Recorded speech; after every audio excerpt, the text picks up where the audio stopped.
literal na pagod. Isang tulog lang yan eh. Kinabukasan, full charge ka na ulit eh, di ba? Pero yung pagkakataon na makakita o magkaroon ka ng bagong oportunidad para pasahin yung sarili mo, yung pamilya mo, hindi mo na mababalik yung pag pinalampas mo. Kasi di ba, walang may alam kung bukas nandito pa ba tayo. Kaya hanggat gumigising ka pa, sulitin mo lahat ng gising na yun. Dahil darating ang araw na hindi mo na magagawa yun. Nasa sayo eh, kung ano pipiliin mo, uubusin mo yung lakas mo sa kakatunganga sa bahay o uubusin mo yung lakas mo sa mga makabuluhang bagay. Huwag ka mag-alala kasi kahit saan dyan, may mararating ka.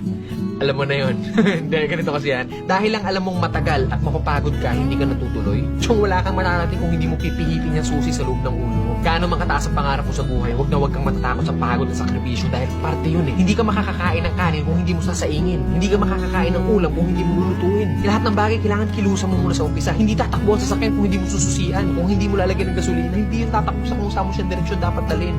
Kailangan kumilos ka.